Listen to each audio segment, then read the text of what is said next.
From translation, TLB, the Living Bible. This 18th day of the year. Today we are reading passages Exodus 1 to 3. Exodus chapter 1, verses 1 to 22. These are the names of the sons of Israel who went to Egypt with Jacob, each with his family. Reuben, Simeon, Levi, Judah, Issachar, Zebulun, Benjamin, Dan, Naphtali, Gad, and Asher. The descendants of Jacob numbered 70 in all. Joseph was already in Egypt. Now Joseph and all his brothers and all that generation died, but the Israelites were fruitful and multiplied greatly and became exceedingly numerous, so that the land was filled with them.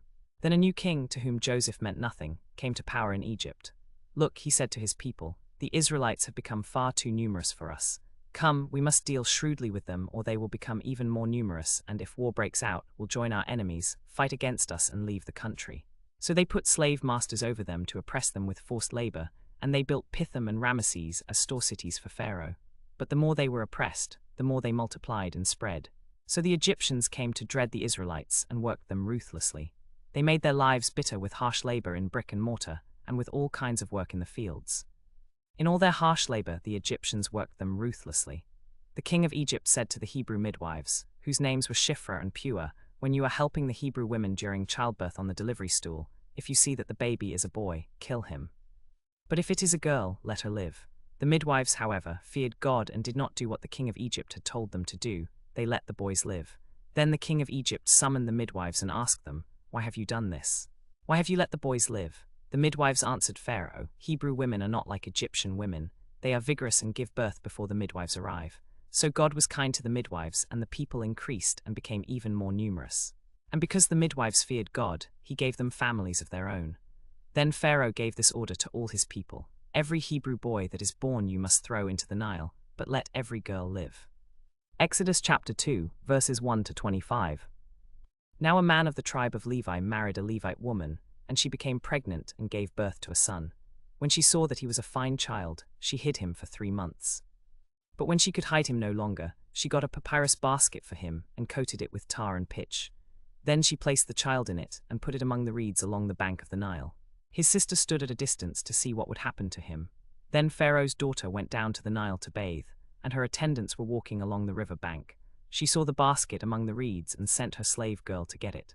She opened it and saw the baby. He was crying, and she felt sorry for him. This is one of the Hebrew babies, she said. Then his sister asked Pharaoh's daughter, shall I go and get one of the Hebrew women to nurse the baby for you? Yes, go, she answered.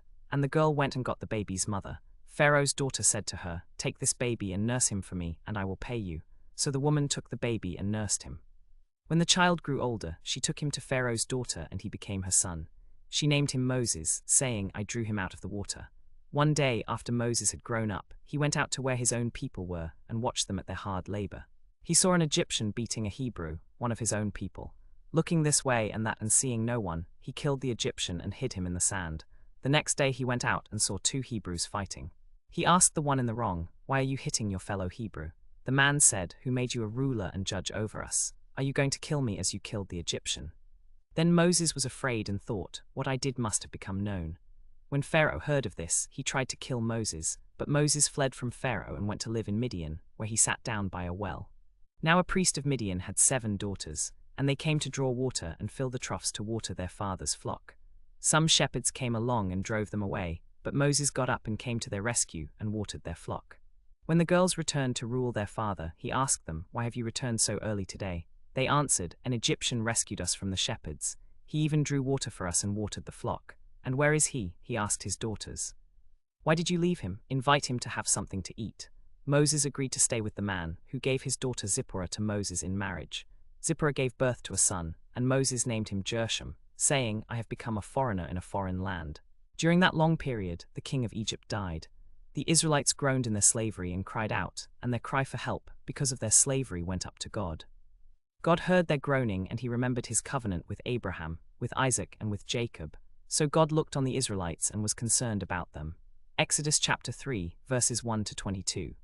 Now Moses was tending the flock of Jethro, his father-in-law, the priest of Midian, and he led the flock to the far side of the wilderness, and came to Horeb, the mountain of God. There the angel of the Lord appeared to him in flames of fire from within a bush. Moses saw that though the bush was on fire, it did not burn up. So Moses thought, I will go over and see this strange sight, why the bush does not burn up. When the Lord saw that he had gone over to look, God called to him from within the bush, Moses, Moses. And Moses said, Here I am. Do not come any closer, God said. Take off your sandals, for the place where you are standing is holy ground. Then he said, I am the God of your father, the God of Abraham, the God of Isaac, and the God of Jacob. At this, Moses hid his face, because he was afraid to look at God. The Lord said, I have indeed seen the misery of my people in Egypt. I have heard them crying out because of their slave drivers, and I am concerned about their suffering. So I have come down to rescue them from the hand of the Egyptians, and to bring them up out of that land into a good and spacious land, a land flowing with milk and honey, the home of the Canaanites, Hittites, Amorites, Perizzites, Hivites, and Jebusites. And now the cry of the Israelites has reached me, and I have seen the way the Egyptians are oppressing them. So now, go, I am sending you to Pharaoh to bring my people the Israelites out of Egypt. But Moses said to God, Who am I, that I should go to Pharaoh and bring the Israelites out of Egypt? And God said, I will be with you, and this will be the sign to you that it is I who have sent you. When you have brought the people out of Egypt, you will worship God on this mountain. Moses said to God, Suppose I go to the Israelites and say to them, The God of your fathers has sent me to you, and they ask me, What is his name? Then what shall I tell them? God said to Moses, I am who I am. This is what you are to say to the Israelites. I am has sent me to you. God also said to Moses, Say to the Israelites, The Lord, the God of your fathers, the God of Abraham, the God of Isaac, and the God of Jacob, has sent me to you. This is my name forever, the name you shall call me from generation to generation. Go assemble the elders of Israel and say to them, The Lord, the God of your fathers, the God of Abraham, Isaac, and Jacob, appeared to me and said, I have watched over you and have seen what has been done to you in Egypt.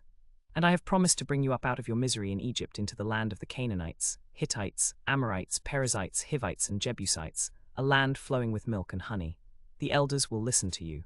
Then you and the elders are to go to the king of Egypt and say to him, The Lord, the God of the Hebrews, has met with us. Let us take a 3-day journey into the desert to offer sacrifices to the Lord our God.